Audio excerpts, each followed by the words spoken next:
La-di-da-di-da, minding my own business. Ah, I wonder who that could be. Oh, hey, Uncle Steve. Well, Jimmy, let me tell you what I just saw about the diddly-dangle Wuhan. You know, it seems like all of us have that one crazy relative or friend that latches onto anything and everything they've ever heard. I mean, you know the drill.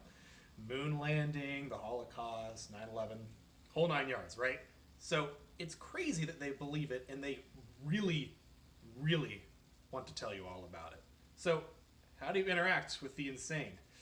Well, this is how you talk to your conspiracy uncle. Now there is a disclaimer to this video in that this is acting. My name's, I know, not Jimmy.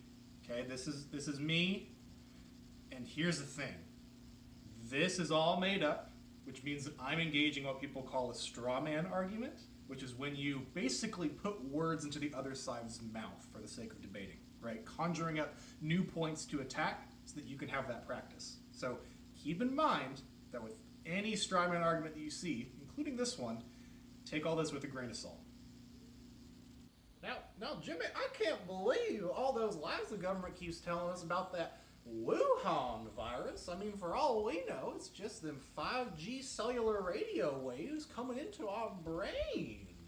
So, before your uncle runs off on a tangent, it's important to focus the dialogue onto things that you can both agree upon, okay? It looks like we both agree that there's some hysteria involving COVID-19, so let's see if we can pinpoint what exactly he's using as evidence to justify his position.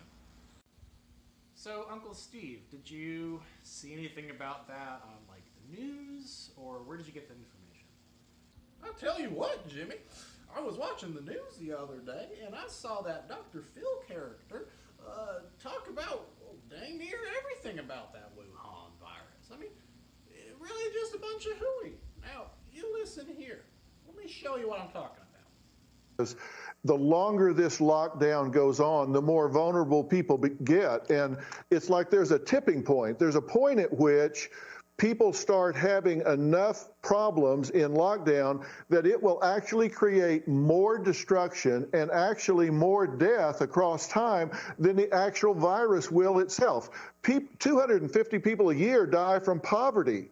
And the poverty line is getting such that more and more people are going to fall below that because the economy is crashing around us. And they're doing that because people are dying from the coronavirus. I get that. But look, the fact of the matter is we have people dying.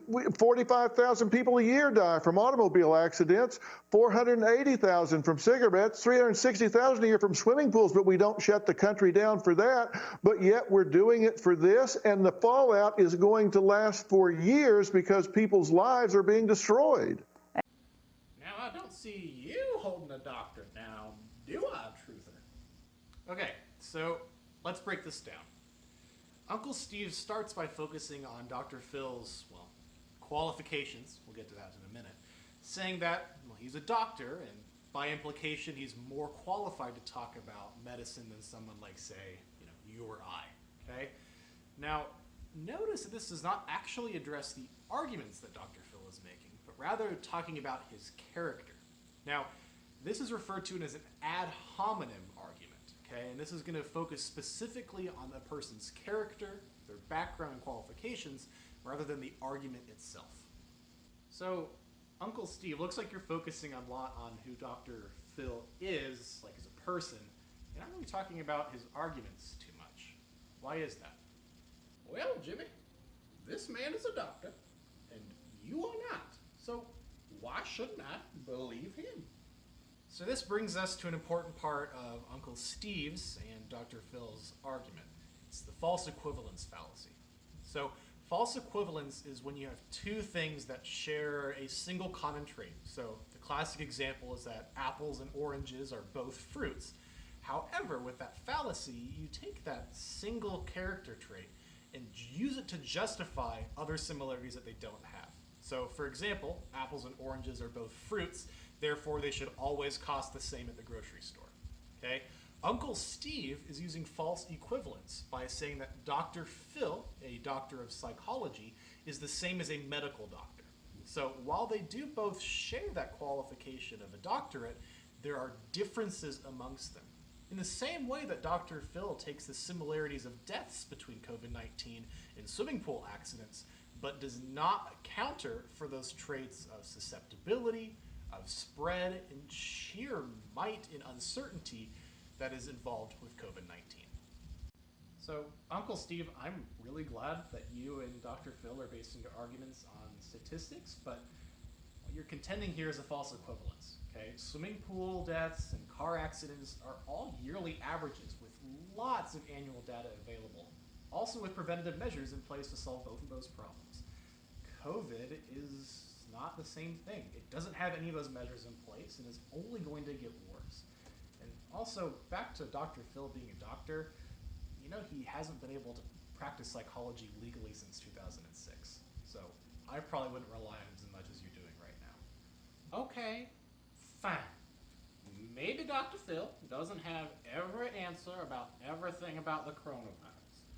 But wait until I show you what Bill Gates is doing with the vaccines, putting microchips into our brains. I think we need to take a break before we tackle that next behemoth. But now that we're in the thick of this conversation, let's review what we've learned so far. Okay? When making arguments about current or historical events, avoid making strawman arguments as often as possible at all costs.